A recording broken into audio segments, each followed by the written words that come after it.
Hello po, good day. Good evening sa lahat or sa ibang mga lugar, tanghali man.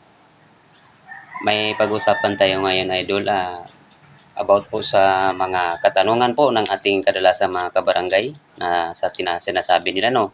Mag-comment lang kayo dyan sa ibaba kung tama yung ating gawing sasabihin. Ito po mga idol, yung about po sa mga kahoy na matataas na ng mga tanim ng tao, kagaya ng nyog, mangga, abukado, basta yung lumalaki, no, na mga prutas. Tapos delikado na siya sa mga komunidad, delikado na sa baka makatumba na siya sa mga baray, may mabahay sa matutumbahan or maka-aksidente na siya ng mga tao. May karapatan ba kayo na kapitbahay na i-request sa may-ari na ipaputol yung kanyang kahoy? Ang tanong, ganon. Ang sagot naman, may karapatan po kayo na sabihan ang kapitbahay nyo ay ipaputol niya ang kanyang kahoy, baka mamaya makaka-aksidente. Ngayon, pag sumagot ang kapitbahay, sabi, huwag niyong pakialaman yung kahoy ko kasi yung kahoy hindi naman nakikialam sa inyo. Oo, hindi nga nakikialam yung kahoy. Pero ang pinag-usapan natin dito, pagdating ng oras na magbagyo, ang bagyo kasi natin dito ngayon na inaantay, 12 pa kasi ang sinabi ng Pag-asa sa taon na 2025, 15 bagyo ang papasok sa Pilipinas. Kaya ito, ang tanong, pag hindi pumayag yung may-ari ng kahoy na iputol yun, tapos kayo, alam talaga ninyo na parang delikado yon sa inyo kasi maraming mga kabataan at saka nakikita ninyo na matatamaan yung bahay ninyo. Ano ang second choice ninyo? Anong option? Ang pinaka-option dyan, idol, pumunta tayo sa ating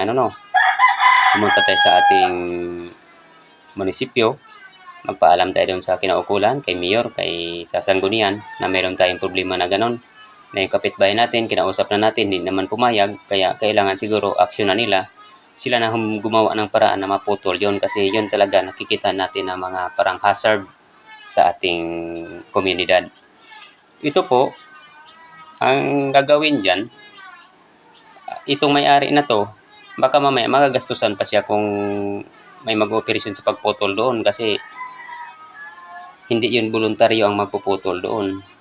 Pero kung pumayag siya na ipaputol yon, puputulin yon, ang gagawin natin ngayon, hindi naman yan basta-basta puputulin, lalo na kung puno ng kahoy yan. Kailangan natin pumunta sa autoridad din, sa authorized dito sa DENR, Department of Environmental Resource,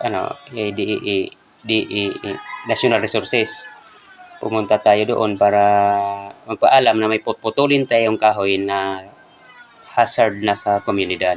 Ngayon, magbibigay silang permit na ipaputol yun, puputulin. O di, ang magpuputol na yun, tayo lang ng mga kapitbahay, putulin natin yun kasi ilan tayo puputol doon kahit gamitan natin ng palakol yan, tapos tatalian natin na para hindi tatama sa bahay.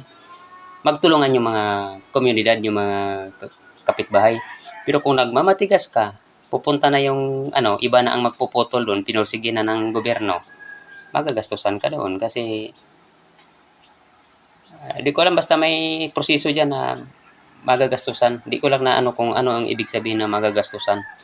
Kaya kailangan sa atin, kung tayong mga kapitbahay, aware na rin tayo sa mga gano'n na mga bagay. Nakita naman natin na medyo hazard na yung ating mga tanim. Mag-volunteer na lang tayo, sasabihin natin sa mga kapitbahay natin, sige na, putulin natin yan kasi baka mamaya pa yan, distroso pa yan.